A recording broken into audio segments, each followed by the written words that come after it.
Ang Pilipinas ngayon.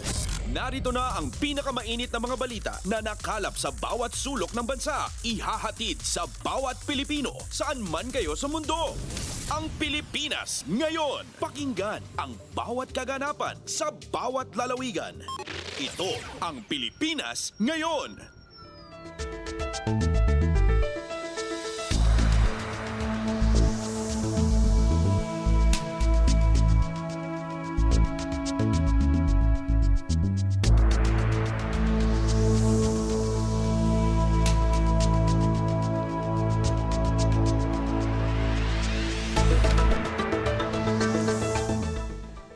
Magandang araw po sa ating mga tagapakinig. Welcome po muli sa ating programang Ang Pilipinas Ngayon. Napapakinggan po ninyo saan mang bahagi ng mundo sa pamamagitan ng ating himpilang Radyo Pilipinas World Service ng Presidential Broadcast Service. Napapakinggan po tayo sa mga sumusunod na shortwave frequencies sa 9.960 MHz, 12.120 MHz at 15.190 MHz.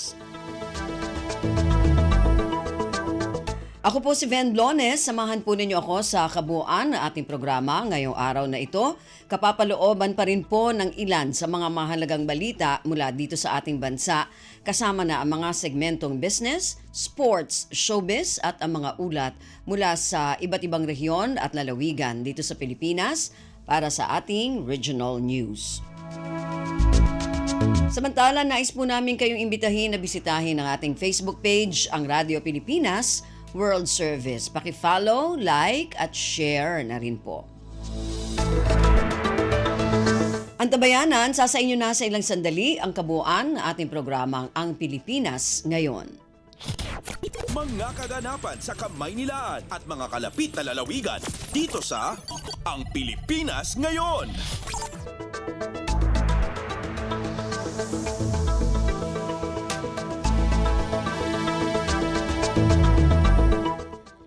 Sa ating mga balita, pinangunahan ni Pangulong Ferdinand Romualdez Marcos Jr. ang parangal para sa Presidential Gawad Career Executive Service o CES at panunumpa ng mga bagong talagang Career Executive Service Officers o CESO sa Palasyo ng Malacanang nitong Lunes, Agosto 5. Kinilala ang 4 na Gawad CES honorees na tumanggap ng Presidential Award para sa mga taong 2021, 2022 at 2023. Matatandaan na naitatag ang Gawad CES sa ilalim ng Executive Order number 715 noong taong 2008. Narito ang kabuang mensahe ni Pangulong Ferdinand Romualdez Marcos Jr.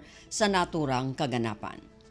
Thank you to Executive Secretary Chief Luke Bersamin. Please take your seats. The honorable members of the Cabinet who are present with us today. Career Executive Service Board Chairperson, Secretary Carlo Nograles. Newly appointed Career Executive Service Officers. The 2021, 2022, and 2023 Gawad Career Executive Service awardees, my fellow workers in government, distinguished guests, ladies and gentlemen, good afternoon. It is with great pleasure that I join you today to recognize the achievements of our career executives and call on you to help in attaining our goals for a prosperous nation. The CES holds a profound significance in this administration. Established through Presidential Decree Number 1 during my father's incumbency. It stands as a cornerstone of our public administration. It is designed to cultivate a cadre of leaders who will foster a highly effective, efficient, and professional bureaucracy. Those were the very values that were demonstrated by 4 exceptional individuals who we have recognized today as our Presidential Gawad CES awardees.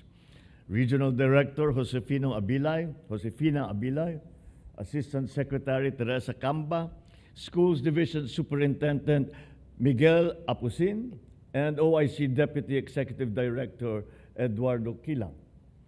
Your dedication to public service, to finding solutions to problems that beset our people, especially those in isolated areas, and to harnessing technologies available to us fortifies my faith once more in the career executive service. You have elevated the bureaucracy and truly transformed lives of those that you have served.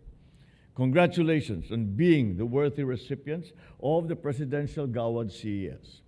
I am sure your achievements will serve as an inspiration to all CESOs present and those listening, because as public servants, our CESOs have the power to reform our government and our country. You are instrumental in creating a more inclusive and sustainable society for our citizens. So we continue to strengthen the CES. This year, we were able to increase the CES occupancy rate from 44% to 50% from the previous years. This is part of our target. This is part of our target under the Philippine Development Plan 2023 to 2028. So to our newly appointed CESOs, as you join this esteemed group and reaffirm your duties to provide quality and faithful service to the people, I would like to remind you that you have also taken on the Herculean task of upholding the highest ethical standards in your career wherever it is that you are serving. But that is what the CESB is for, and that is also what we are here for. The CESB ensures that career administrators will keep cultivating your potential and leave no room for stagnancy in our civil service. The bar is set quite high every single day, and for good reason. It is because your work affects millions of Filipinos and inspires generations beyond your tenure. And with that said, I greet all of you newly appointed CESOs with heartfelt congratulations for this achievement.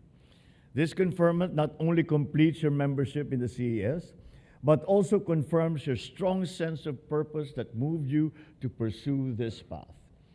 I challenge you to join me in reinventing ourselves as civil servants and the bureaucracy to provide the stability and continuity that we will need for our long-term programs and visions for them to succeed. Ladies and gentlemen, my dear colleagues, I ask you to continue to embody the four core values of public service, that of patriotism, excellence, integrity, and spirituality in everything that you do, so that this nation will prosper, thrive, and grow under your leadership and your guidance. Isang karangalan ang makasama kayong lahat sa paglilingkod sa ating mamamayan. Once again, congratulations to you all. Maraming salamat. Mabuhay ang bagong Pilipinas. Magandang hapon po sa inyo lahat. Si Pangulong Ferdinand Romualdez Marcos Jr. Ang Pilipinas ngayon, kasama si Ben Blones.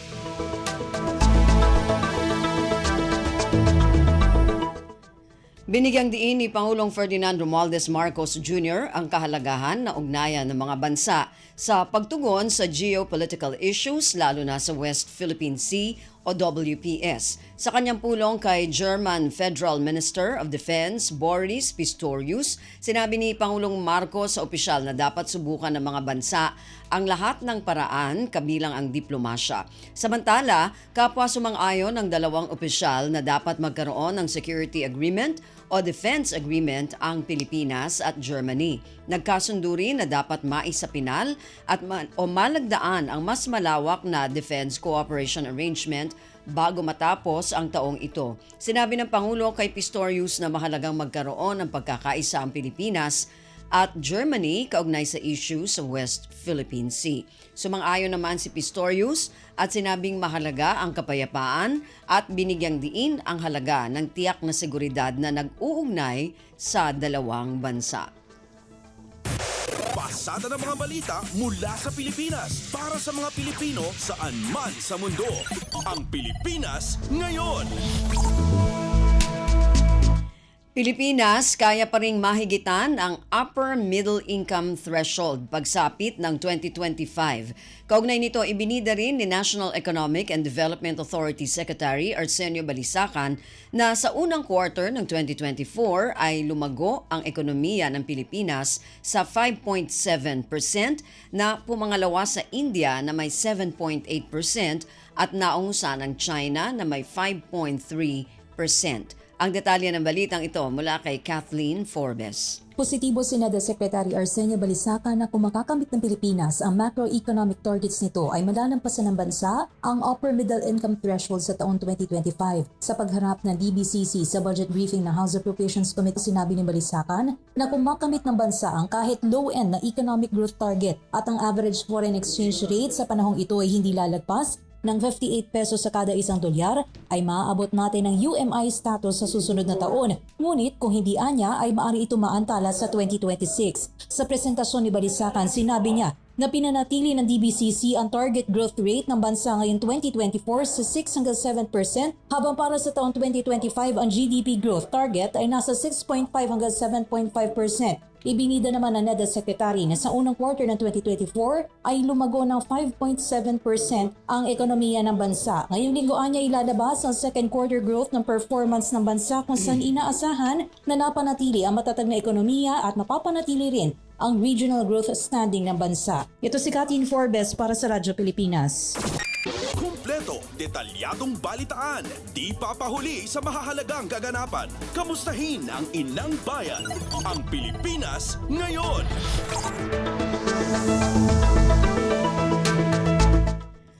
Carlos Yulo itinuturing na once-in-a-century Filipino athlete. Ito'y matapos makasungkit ng 2 ginto sa Paris Olympics.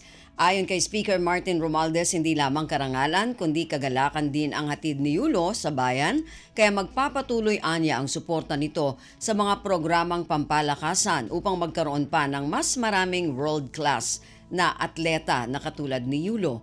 Ang detalye ng balitang ito muli kay Kathleen Forbes. Pinatunayan ng Pinoy gymnast na si Carlos Yulo ang pagiging isang once-in-a-century Filipino athlete patapos gumawa ng kasaysayan sa pagkakasungkit ng 2 gintong medalya sa 2024 Paris Olympics. Ayon kay Speaker Martin Romualdez, hindi lang karangalan ngunit kagalakan din ang hatid ni Yulo sa bayan. Matapos makuhang gold medal sa men's floor ay nasundan ito ng isa pang ginto sa men's vault. Itinaas din anya ni Yulo ang antas ng Pilipinas sa larangan na palakasan sa international scene at ipinakita ang potensyal ng mga atletang Pilipino. Una nang inanunsyo ng Kamara na makakatanggap si Yulo ng 3 million pesos na reward na maaari pang madagdagan maliban pa sa congressional medal na igagawad. Kinilala din ng House Speaker ang pamilya ni Yulo pati na ang Philippine gymnastics community para sa suporta kay Yulo. Ito si Kathleen Forbes para sa Radyo Pilipinas. Ang Pilipinas ngayon, kasama si Ben Blones.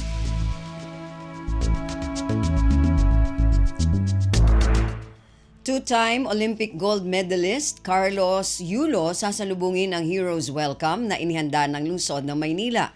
Bukod sa Grand Welcome Parade, pagkakalooban din ng Maynila si Yulo ng pera at parangal bilang simbolo ng pasasalamat sa karangalan na nakuha nito. Ang detalye ng balitang ito mula kay Michael Rogas. Isang Grand Welcome Parade ang inihahanda ng lokal na pamahalaan ng Maynila para sa Olympic 2 times gold medalista si Carlos Yulo sa pagbabalik nito sa bansa. Ayon kay Manila Mayor Hani Lacuna, bilang kapwa Manileño ay labis ang kanyang kasiyahan at pinagmamalaki ang karangalang natamo nito. Bukod sa Grand Welcome Parade, pagkakaluban rin ng Manila LGU si Yulo ng cash incentives at award bilang simbolo ng pasasalamat sa tinamong karangalan. Si Carlos Yulo ay una ring ginawaran ng Outstanding Manila Award. Ayon kay Lacuna, ang tagumpay ni Yulo ay patunay lamang na kapag nagsikap ay walang imposible. Ito si Michael Rogas para sa Radyo Pilipinas.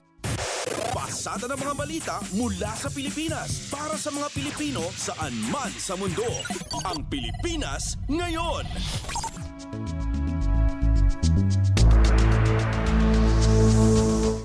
Napag-alaman na Peke ang isinumiting baptismal certificate ng mga kapatid ni suspended Mayor Alice Go na sina Seaman at Wesley. Ang mga baptismal certificate na ito ang isa sa mga basihan kaya naibigay ang late registration of birth ng dalawa. Sa naging pagdinig ng Senate Blue Ribbon Committee, sinabi ni Senador Sherwin Gatchalian na biniripika nila sa San Roque Parish Church sa Caloocan ang isinumiting baptismal certificate ni Seaman at Wesley sa Philippine Statistics Authority o PSA. Sa pamamagitan ng isang liham, tumugon ang parochial vicar ng Caloocan na si Father Leo Pepito at sinabing wala silang nakitang anumang baptismal record ng mga ito. Sinabi din ng senador na personal pang nakipag-usap ang kanyang staff sa parish priest ng naturang simbahan para makasiguro. Ibig sabihin nito, ayon kay Gatchalian, peke ang isinumiting baptismal certificate ng magkapatid.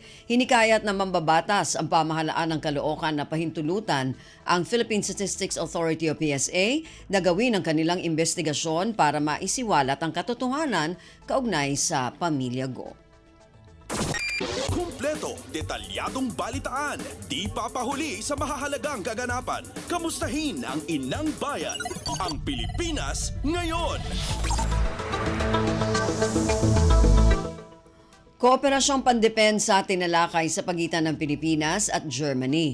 Kaugnay nito nagsagawa ng isang komprehensibong maritime briefing sina Philippine Navy Flag Officer in Command Vice Admiral Toribio Adasi Jr. at German Defense Minister Boris Pistorius kung saan niribisa ang mga hamong pangseguridad at stratehiya para mapalakas ang maritime cooperation ng dalawang bansa. Ang detalye ng balitang ito mula kay Leo Sarne.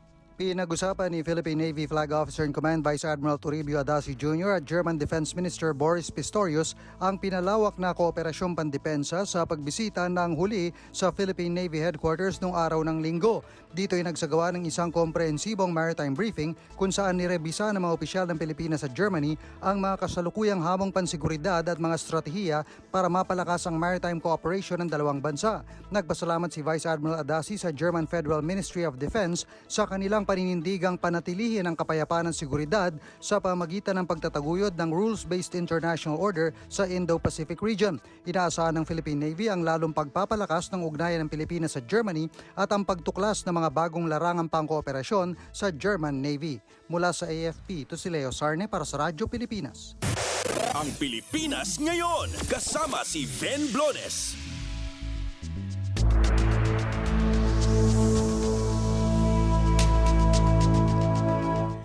Nakatakdang magtungo sa Korea ang nasa 100 Pilipinong caregivers na magsisilbing unang batch ng inilunsad na Employment Permit System Pilot Project. Pinangunahan ni na Department of Migrant Workers o DMW Secretary Hans Leo Kakdak at Korean Ambassador to the Philippines, Lee Sang-hwa, ang send-off ceremony sa mga Pilipinong caregivers noong Lunes, Agosto 5. Ayon sa DMW, ang mga naturang Pilipino ay direktang natanggap sa trabaho ng mga lisensyadong ahensya na may akreditasyon mula sa Korean Ministry of Employment and Labor. Dahil dito, binibigyang garantiya ang mga Pilipino na makatanggap ng pantay na pagtrato at benepisyo katulad ng ibinibigay sa mga manggagawang Koreano. Pasada ng mga balita mula sa Pilipinas para sa mga Pilipino saan man sa mundo. Ang Pilipinas ngayon.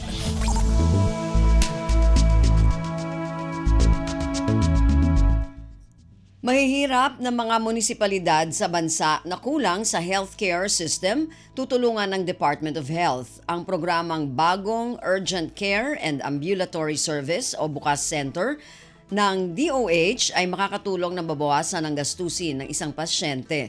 Ang detalye ng balitang ito mula kay Michael Rogas. Tiniyak ni Health Secretary Teodoro Herbosa na ipaprioridad ang mga mahihirap na munisipalidad sa bansa na kulang sa pagtugon sa kalusugan ng mga mamamayan.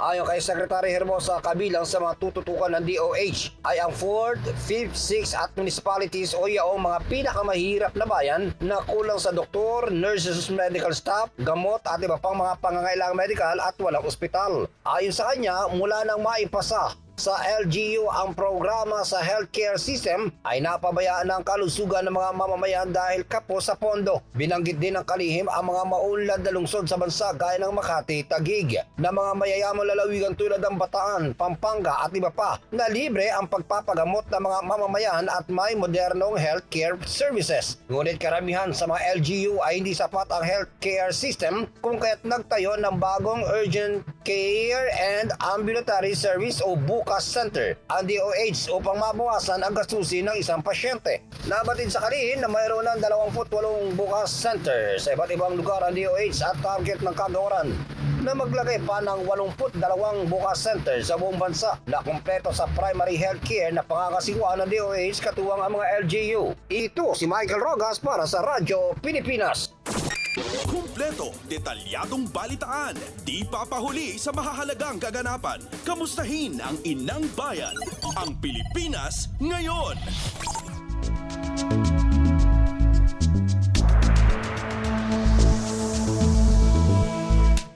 Pinasalamatan ng Department of Education o DepEd si Pangulong Ferdinand Romualdez Marcos Jr. dahil sa atas nitong taas ang sahod at medical allowance sa mga kawani ng gobyerno. Ayon kay Education Secretary Sani Angara, malaking bagay ang aumento sa sahod ng mga pampublikong guro.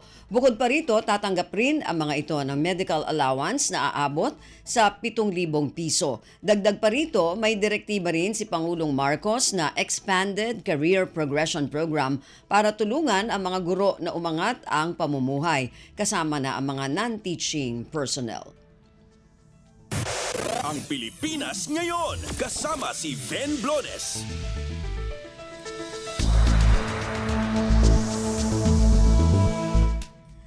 Tiniyak ng Department of Agriculture na walang dapat ikabahala ang mga mamimili sa mga itinitindang isda sa palengke. Kasunod ito ng hinaing ngayon ng ilang fish vendors dahil sa matumal na bentahan ng isda dulot ng oil spill sa Bataan. Ayon kay Agriculture Spokesperson Assistant Secretary Arnel de Mesa, nananatiling ligtas sa petrochemicals ang mga isdang ibinabagsak sa palengke dahil ito ay regular na nasusuri ng Bureau of Fisheries and Aquatic Resources o BIFAR. Paliwanag nito na sa pantalan pa lamang ay mahigpit na ang ginagawang sensory evaluation ng BIFAR para masigurong walang makakalusot ng mga isdang huli sa mga lugar na apektado ng oil spill. Tinukoy rin ito ang mga ibinabagsak na isda sa Navotas Fishport na karamihan ay galing sa Lucena. Una na ring ipinatupad ang fishing ban sa Limay, Bataan habang no-catch zone ang pinaiiral sa lalawigan ng Cavite. Pasada ng mga balita mula sa Pilipinas para sa mga Pilipino saan man sa mundo. Ang Pilipinas ngayon.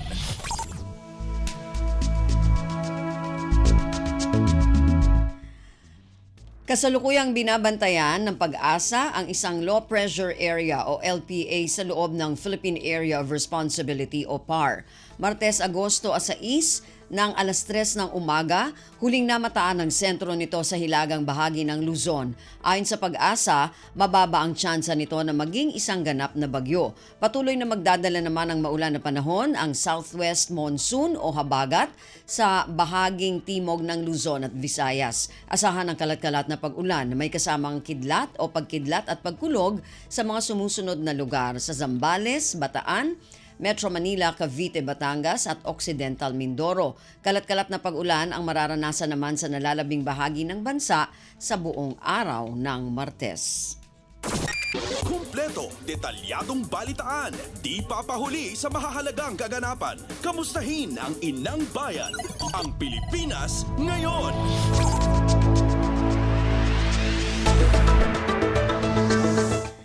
Yan po ang ilan sa mga pangunahing balita mula dito sa ating bansa.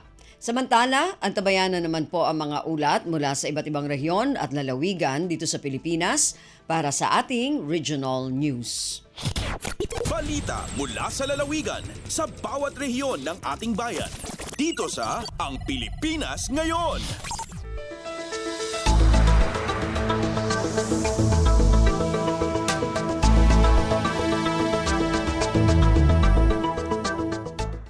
Dumako na tayo sa ating regional news. Unahin natin ang mga balita mula sa rehiyon ng Luzon. Mula sa Lawag, 2 taga Ilocos Norte kasali sa Philippine National Skills Competition sa TESDA 30th Anniversary. Ang detalye ng balitang ito mula kay Rani Dorilag.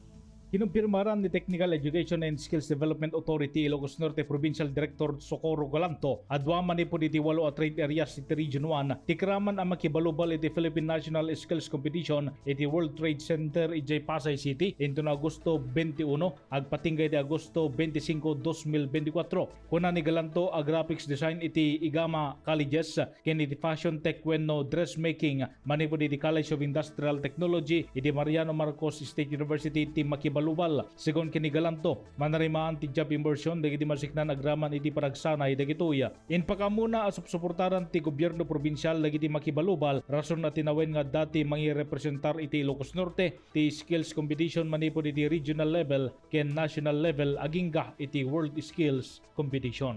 Manipod iti Radyo Pilipinas Lawag, Rani Dorilag para sa Radyo Pilipinas World Service. Balita mula sa lalawigan sa bawat rehiyon ng ating bayan. Dito sa Ang Pilipinas Ngayon. Maraming salamat, Rani. Yan ang ulat mula sa Lawag. Samantala, dumako naman tayo sa Agoo. Modernong pagsasaka para sa magandang bagong Pilipinas, binibigyang prioridad ng DA PhilMec. Ang detalye ng balitang ito mula kay Albert Kawile. Iyon una ti Philippine Center for Post-Harvest Development and Mechanization o PhilMec ti Department of Agriculture ti moderno panagtalon para tinarangay abaro a Pilipinas. Iti programa nga usapang agrikultura dito Region 1 binsa-binsa ni Dr. Nelson Santiago, Interim Director for Research and Development ti DA PhilMec, dagiti annungen ti ahensya tapno mapadoras ti sektor ti agrikultura dito ipagilyan. Kinunana iti PhilMec ket maysa Research and Development Institution amang bukbukel kadagiti programa para kadagiti amin na produkto ang mapatpataod iti sektor ti agrikultura. Inlawlawag na paya may araramidan ti umiso at teknolohiya ken makinarya dagiti area iti post-harvest aspect ti tonggal commodity tapno maksayan ti lugi ti post-harvest ken agbalin a mas produktibo dagiti manalon ken mangalap. Dinakamat pay ni Santiago ang manipod iti 2019 ket igamen ti PhilMec ti kadaklan a programa iti mekanisasyon ti RCEF Mechanization Program ken ti panakaymaton dagiti shared processing facilities iti Coconut Farmers and Industry Development Plan. Iyon ay unay nakangrunan ng pamaysa ti PhilMec iti uneg ti 40 iti namatawen ket ti moderno a panagtalon ken panagkalap para iti masaganang bagong Pilipinas. Manipod RP Ago, Albert Kawile para ti Radyo Pilipinas World Service. Balita mula sa lalawigan sa bawat rehiyon ng ating bayan. Dito sa Ang Pilipinas Ngayon.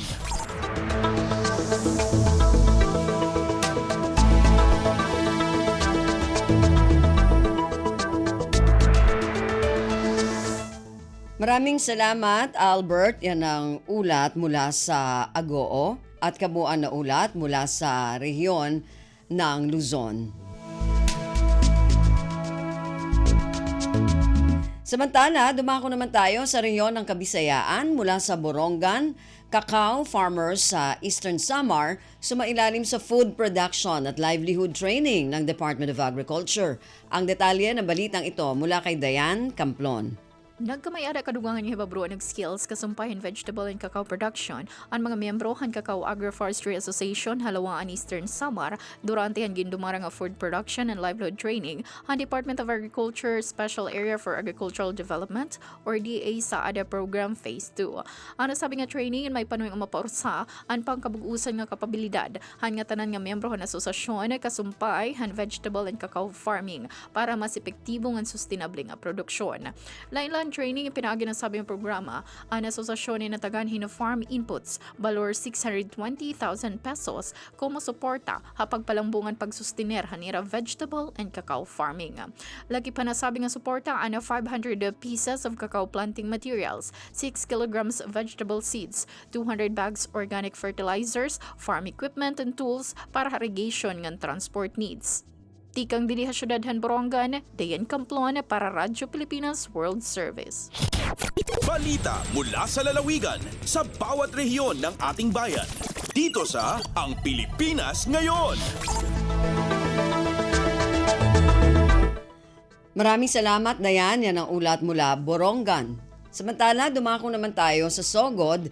Department of Science and Technology nag-turn over ng 6 na star books sa 5 paaralan sa Eastern Visayas. Ang detalye ng balitang ito mula kay Aljon Malot.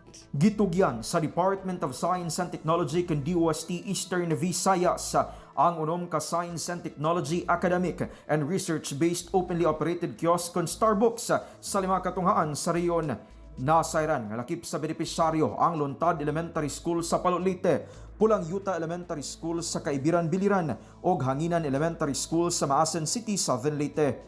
Nakadabat usab ang Eugenio Daza Pilot Elementary School sa Barangan City, Eastern Samar ug ang Galutan National High School sa Katarman, Northern Samar. Matod sa DOST, ang Starbucks usa ka digital library nga gidisenyo sa paghatag og access sa science and technology resources. Ilabi na niya atong mga eskwelahan nga nahimutang sa geographically isolated and disadvantaged areas. Gisiguro sa DOST ang kaandam sa matag tunghaan sa paggamit sa mga kahimanan pinaagi sa pagpahigayon og komprehensibo nga Starbucks user training and orientation alang sa mga magtutudlo. Gikan sa Sogod, Southern Leyte, Aljon Malot para sa Radyo Pilipinas World Service. Balita mula sa lalawigan sa bawat rehiyon ng ating bayan. Dito sa Ang Pilipinas Ngayon. Maraming salamat, Aljon. Yan ang ulat mula Sogod at kabuuan na ulat mula sa rehiyon ng Kabisayaan. Samantala, dumako naman tayo sa rehiyon ng Mindanao mula sa Cagayan de Oro. Second Camiguin Isle Bike Tour inilunsad ng Department of Tourism sa Region 10. Ang detalye ng balitang ito mula kay Kokoy Medina. Gilusad sa Department of Tourism Northern Mindanao pinaagi sa Bike North Mindanao Program ang Second Camiguin Isle Bike Tour niadtong Agosto 3 ning kasamtangang tuig sa Sentrio Ayala Mall ning Dakbayan sa Cagayan de Oro. Sumala pa ni DOT-10 Regional Director Marie Elaine Is Unchuan nga pinaagi niini nga tour ipakita ngadto sa mga bikers ang anindot nga talan-awon sa Camiguin diin makahatag yun og lingaw ngadto kanila og dugang usab kini nga promosyon sa turismo sa isla. Ang Camiguin Isle Bike Tour gipangunahan kini sa Department of Tourism Region 10 uban ang lokal nga pagamhanan sa Camiguin ilawom sa pamunuan ni Governor Xavier Jesus Romualdo o ni Congressman Judin Jesus Romualdo. Apil usab ang ROX Philippines ug ang Philippine Information Agency. Ang Second Camiguin Isle Bike Tour pagahimuon karong Agosto 10 ning kasamtangang tuig sa isla sa Camiguin nga diin tambugan sa 300 ka mga bikers. Gikan sa Radyo Pilipinas Cagayan de Oro, kini si Kokoy Medina alang sa Radyo Pilipinas World Service. Balita mula sa lalawigan sa bawat rehiyon ng ating bayan. Dito sa Ang Pilipinas Ngayon.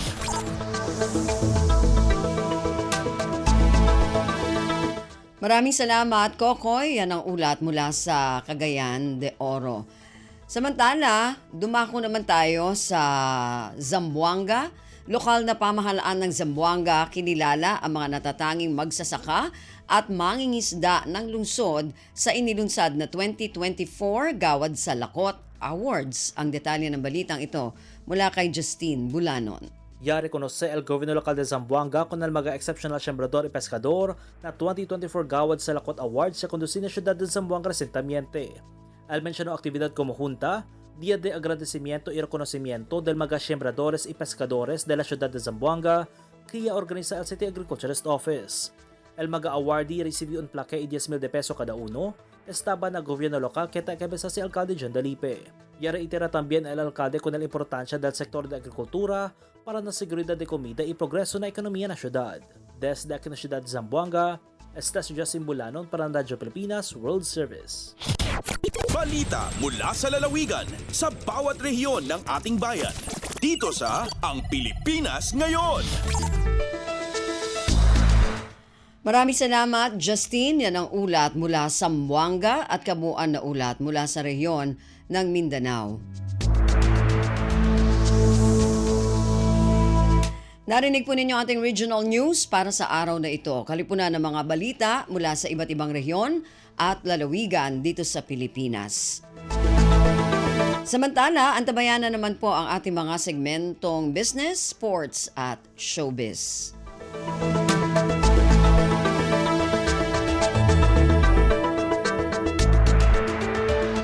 Dumako na tayo sa ating mga segmento. Unahin natin ang ating balitang negosyo. Ibibigay sa atin ang ating kasama na si Stephanie Vicente.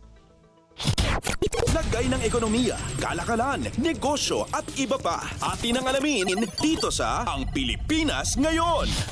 Magandang araw, narito tayong muli para sa segmentong Balitang Negosyo at Kalakalan. Pinangungunahan ng Department of Information and Communications Technology o DICT ang pagpapatupad sa kautusan ng Pangulong Ferdinand R. Marcos Jr. na magtulungan ang gobyerno at pribadong sektor sa pagpapalawak ng broadband connectivity dito sa Pilipinas. Ayon kay DICT spokesperson Renato Paraiso, nagsasagawa na ang kagawaran ng inisyatiba para makatulong sa pagpapabilis ng pagpapatupad ng mga panukalang batas na magkakaloob ng lease-free Wi-Fi connectivity. Ang tinutukoy ni Paraiso ay ang House Bills 900 at 8534 na inakda ni na Representatives Christian Yap at Joey Salceda ayon sa pagkakasunod na naglalayong amyendahan ang National Building Code at ipatupad ang no-fee setup ng internet link tulad sa instalasyon ng water at electricity supply. Mahigit 600 real property at building owners na ang pumayag na gamitin ng telco companies ang kanilang mga pasilidad ng libre, nagbibigay diin sa bentahe ng pagpapaupa sa mga espasyo na may malakas na Wi-Fi connection bilang kanilang marketing teaser. Sinabi pa ni Paraiso na ang internet connection ay isa na ngayong basic human right kaya patuloy ang DICT sa paglalagay ng free Wi-Fi for all sites upang bigyan ng internet access ang mga Pilipino.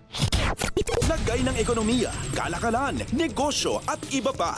Atin ang alamin dito sa Ang Pilipinas Ngayon.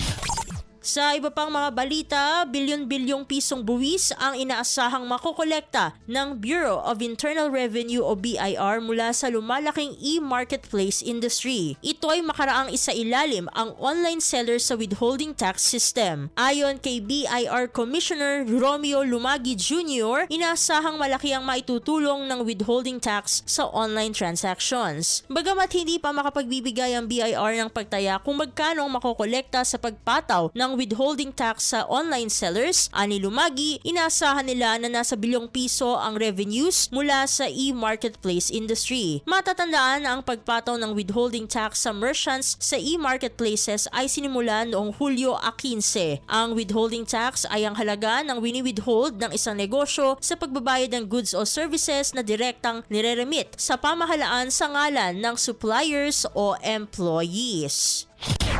Lagay ng ekonomiya, kalakalan, negosyo at iba pa. Atin ang alamin dito sa Ang Pilipinas Ngayon.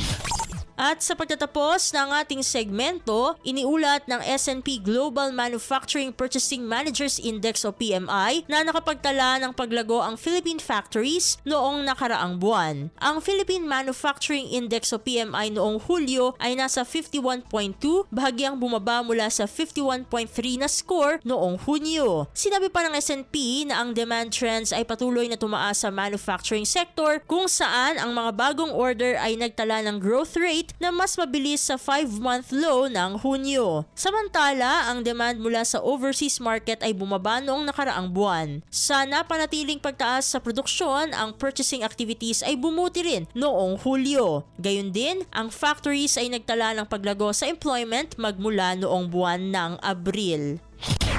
Lagay ng ekonomiya, kalakalan, negosyo at iba pa. Atin ang alamin dito sa Ang Pilipinas Ngayon. At dito na nagtatapos ang ating segmentong Balitang Negosyo at Kalakalan. Para sa Radyo Pilipinas World Service, ito si Steph Vicente. Muli, magandang araw. Lagay ng ekonomiya, kalakalan, negosyo at iba pa. Atin ang alamin dito sa Ang Pilipinas Ngayon. Maraming salamat, Steph. Yan ang ating Balitang Negosyo. Samantala, dumako naman tayo sa ating balitang pampalakasan. Narito naman si Leo Magpayo. Updates at pinakahuling mga usapin sa mundo ng palakasan. Atin ang pakinggan dito sa Ang Pilipinas Ngayon. Magandang araw, narito na po ang Sports Balita. Masaklap ang dinanas ni Filipino pole vaulter EJ Obiena pagkaraan nitong magtapos sa ika-4 na pwesto sa 2024 Paris Olympics. Hindi nalagpasan ni world number 2 pole vaulter na si Obiena ang 5.95 meters sa tatlong pagtatangka. Naging malinis lamang ang kanyang pagtalon sa 5.90 meters. Malaking pasasalamat naman ng 28 anyos na si Obiena sa lahat ng sumuporta at sumubaybay sa kanyang mga laban kahit hindi ito nakakyat ng entablado. Sa inaasahan, nakuha muli ng world number 1 pole vaulter na si Armando Duplantis ng Sweden ang gintong medalya pagkatapos nitong malagpasan ang 6.10 meters. Samantala, napunta kay Sam Kendricks ng Estados Unidos ang silver medal habang ang bronze ay nakopo ni Emmanuel Carrales ng Greece. Updates at pinakahuling mga usapin sa mundo ng palakasan. Atin ang pakinggan dito sa Ang Pilipinas Ngayon. Pinaghahandaan na ng siyudad ng Maynila ang pagbabalik ni Pinoy gymnast Carlos Yulo pagkatapos ang kanyang makasaysayang pagkopo ng 2 gintong medalya sa 2024 Paris Olympics. Ayon kay Manila Mayor Hani Lacuna, sisimulan ang Heroes Parade sa Leverisa Street sa Malate kung saan lumaki si Yulo. Sa isang pahayag, sinabi ni Lacuna na mula sa Leverisa, dadaan ang parada sa paligid ng Malacanang sa University Belt at magtatapos sa Manila City Hall. Iaanunsyo ang petsa ng parada sa oras na makasunduan nila ang kampo ni Yulo.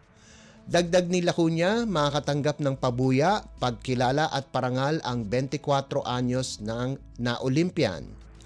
Makikipag-usap din ang lokal na pamahalaan sa Department of Education o DepEd para pahintulutan ang kanilang mga estudyante na mapanood ang parada.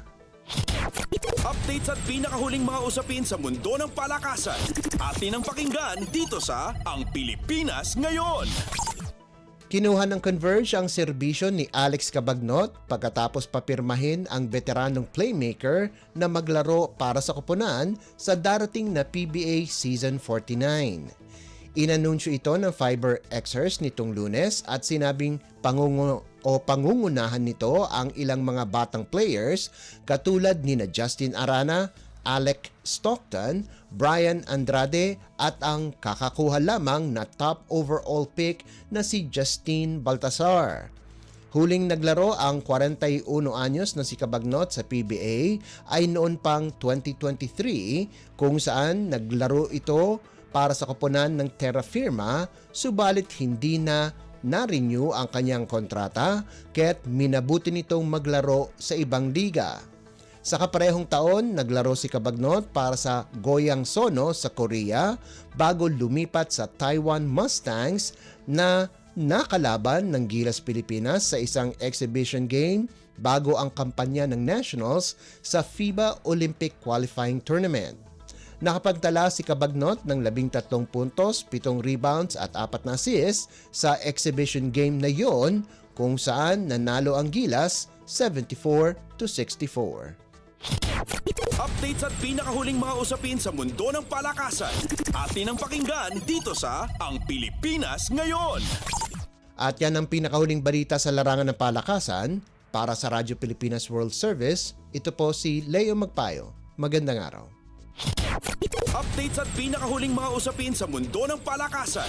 Atin ang pakinggan dito sa Ang Pilipinas Ngayon.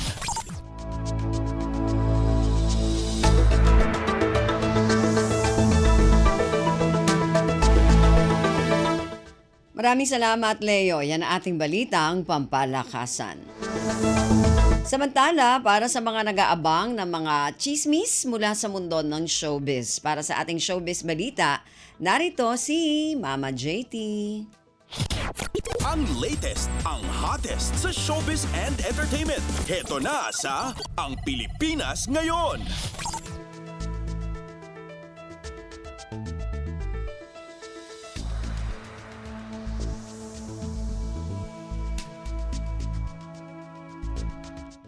Magandang araw sa ating mga chismoso at chismosang nag-aabang ng mga trending na balita sa mundo ng showbiz. Ito na ang ratsyada ng mga chika.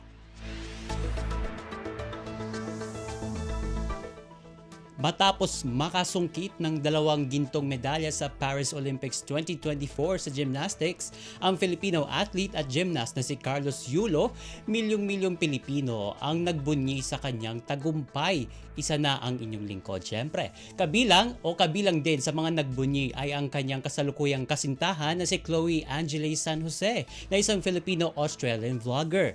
At idinaan nga ni Chloe sa social media ang post-victory celebration sa pamamagitan ng isang story sa Instagram na kung saan ay binabanggit nila ang mga katagang Uy, Philippines. At kasabay noon ay ipinakita ng tinaguriang Golden Boy na si Carlos ang kanyang nakuhang gintong medalya. At nasa Paris ang Filipino-Australian vlogger upang suportahan ang kampanya ni Carlos sa Olympics at nagbunga ang kanyang suporta para sa kanyang minamahal. At matatanda na unang nagkita ang dalawa sa 31st Southeast Asian Games sa Vietnam noong 2021 matapos ang 2 taon na virtual dating sa pagitan nila.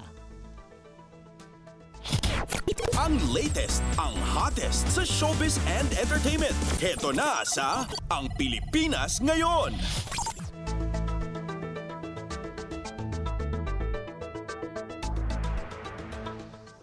At syempre, hindi rin nagpahuli ang ating mga celebrities na magpaabot ng pagbati kay Carlos Yulo na nag-uwi lang naman ng 2 gintong medalya sa nagpapatuloy na Summer Olympics 2024 sa Paris, France. Una dyan ang dating It's Showtime host at dating membro ng Philippine National Rugby Team na si Eruption o si Eric Tai, na nagsabi na nagbunga ang hard work, sakripisyo at pagtataga ni Carlos Yulo. Kasama rin sa nagpaabot ng pagbati ang kilalang sports journalist na si Diane Castillejo na kasalukuyan nagko-cover ng Olympics para sa kanyang Mother Network. At nagpaabot din ng pasasalamat ang Tony Award winner at kilalang Filipino singer na si Lea Salonga kay Carlos sa tagumpay na nakamit nito sa Olympics. Ang latest, ang hottest sa showbiz and entertainment. Heto na sa Ang Pilipinas Ngayon.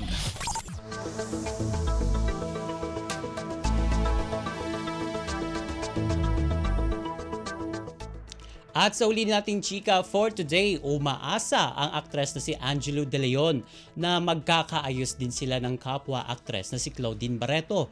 Hanggang ngayon ay hindi pa rin naaayos ang gusot ng dalawang aktres. Sa panayam sa kanya ni Boy Abunda nitong August 1 ay natanong ito tungkol sa controversial issue sa pagitan nila ni Claudine. Ayon kay Angelo, wala pang pagkakataon na magkita at magkausap sila ni Claudine matapos mapabalita na meron silang hindi pagkakaunawaan. Hiling ni Angelo sana ay dumating na ang panahon na magkaayos sila.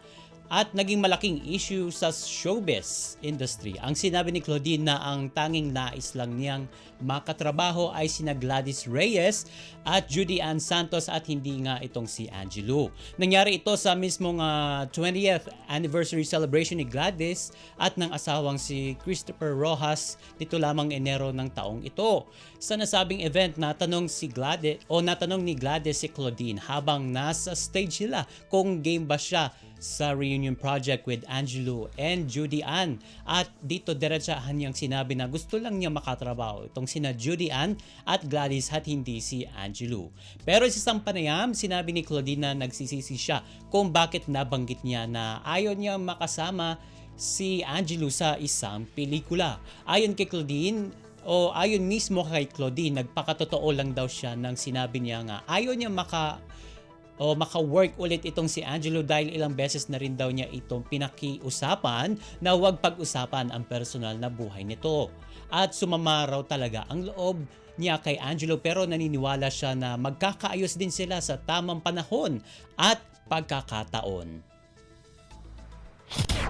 Ang latest, ang hottest sa showbiz and entertainment. Heto na sa Ang Pilipinas Ngayon.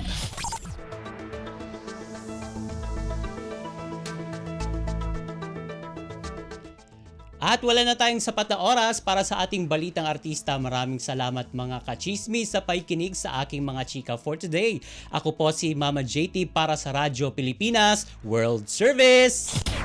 Ang latest, ang hottest sa showbiz and entertainment. Heto na sa Ang Pilipinas Ngayon.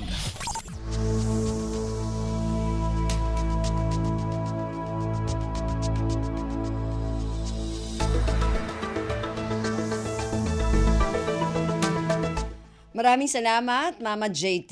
Yan ang ating showbiz balita.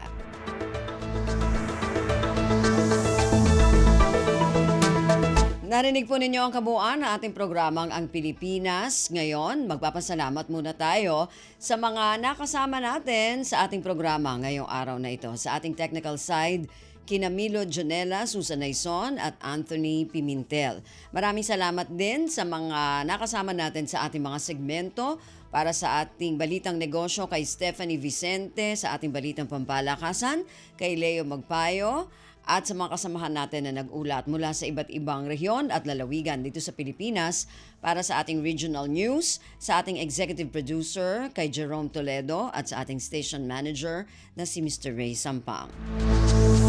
Hanggang sa susunod na edisyon na ating programang Ang Pilipinas Ngayon, ako pong muli si Ven Blones. Maraming salamat po at mabuhay po tayong mga Pilipino. At yan ang Pilipinas Ngayon. Muling samahan si Ven Blones sa parehong oras at alamin ang pinakahuling mga kaganapan at balita saan man kayo naroon. Ang Pilipinas Ngayon.